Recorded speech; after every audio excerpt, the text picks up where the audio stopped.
Hola a todos, soy Carlos PC y los que estéis interesados en la tecnología, probablemente el concepto transistor lo habéis oído alguna vez. Los que tengáis un poco más de conocimiento sabréis que un transistor es un componente electrónico que permite controlar una corriente eléctrica grande utilizando una más pequeña, lo cual pues de primeras igual suena un poco a chino. Podéis imaginarlo como un grifo, ¿vale? En el que tú girando un poco una manivela sueltas mucha agua y moviendo, es decir, la proporción de movimiento que haces con la muñeca es menor que el agua que sale. No tiene mucho sentido, pero a lo mejor os hacéis una idea mental. Y esto lo que quiere decir es que el transistor permite almacenar básicamente energía, mucha o poca, o lo que es lo mismo, ceros y unos, y creo que por ahí ya vais viendo los tiros. Es un componente fundamental sin el cual no existiría, por ejemplo, la informática, ni los microprocesadores, ni muchísimas más aplicaciones de estos asuntos de los componentes electrónicos. Pues bien, resulta que a día de hoy los componentes electrónicos, los procesadores más específicamente, cuentan con una cantidad de transistores completamente ridícula. Hablamos de millones y miles de millones de transistores. Y quizás conozcáis una famosa ley, que es la ley de Moore, que es un señor que dijo y predijo que el número de transistores que incluye cada procesador se va a duplicar con el paso del tiempo. Creo que era a razón del doble cada año. Y lo más divertido es que ha cumplido esta ley, se ha ido cumpliendo, al menos hasta hace no mucho. El número de transistores se ha ido duplicando progresivamente tras generaciones de procesadores hasta que ha llegado un punto en que se ha saturado un poco. Vamos a romper un mito, y es que cuando una empresa habla de, por ejemplo, creo que la última generación es 22 nanómetros, 22 nanómetros se debería de referir al tamaño que ocupa un transistor.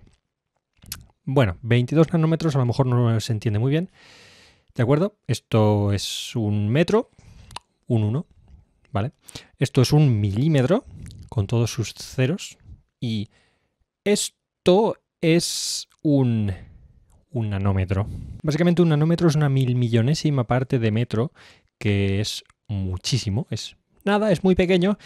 Y entonces, en teoría, como decía, 22 nanómetros debería representar el tamaño que ocupa un transistor, pero desde hace unos cuantos años ya, creo que a partir de los principios de los 2000 o algo así, no es exactamente así, porque la tecnología ha llegado al límite prácticamente del tamaño que puede ocupar un transistor.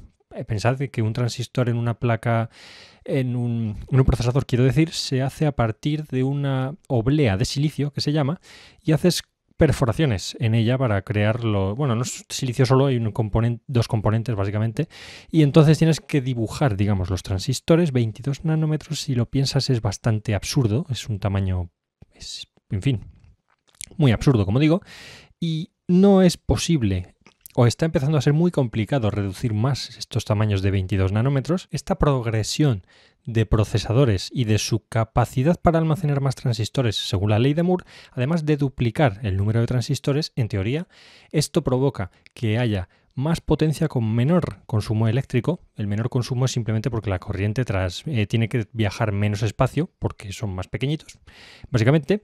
Y el problema es que esto no es cierto del todo. Hay algunos efectos secundarios, no vamos a entrar mucho en el tema porque es muy técnico, pero podríamos destacar que han tenido que idearse algunos trucos para que estos procesadores sigan teniendo mayor rendimiento a pesar de no ser el doble, de no cumplirse la ley de Moore nunca más. Básicamente, por ejemplo, uno muy conocido o que os podría sonar es que los transistores ya no son planos, sino que son en 3 dimensiones. Generalmente, como es una placa, pues se hacen en plano. Y hasta hace unos cuantos años Intel empezó a hacerlos tridimensionales, por lo cual ocupan menos espacio todavía y puedes meter más transistores en el mismo sitio. 22 nanómetros, como comento, es el tamaño actual. Se habla de que llegaremos a los 14 nanómetros, pero hay un descubrimiento que quizás cambie todo esto, y es el transistor que mide 3 átomos de ancho. Lo mismo digo 3 átomos de ancho y os quedáis como muy bien. ¿Y un átomo cuánto mide? Y ahí es donde entramos en un problema, porque se puede aproximar, se puede estimar, no se sabe con certeza, al menos que yo sepa, corregidme si me equivoco, cuál es el tamaño exacto de un átomo. La aproximación es el número de Avogadro y bla bla bla, temas de electrónica, el que quiera, y Google enorme para investigar, pero básicamente podríamos hablar de que es 0,3 nanómetros. de nuevo un orden de magnitud, añadimos un 0 más a este número tan pequeño que es el nanómetro y ese es el tamaño de un transistor. Lo divertido no es solo que sea el más pequeño, porque en realidad hubo un experimento anterior que consiguió transistores de un átomo de tamaño, pero era un experimento muy costoso y con muy poca probabilidad de éxito.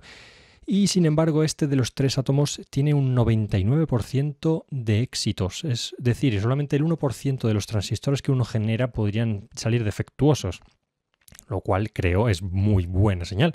Podríamos encontrarnos con que si esto sigue avanzando tengamos transistores de ese tamaño ridículo. Por supuesto, sobra decir que este tipo de transistores permitiría en el mismo espacio meter muchos más transistores, lo cual haría la potencia muchísimo más alta.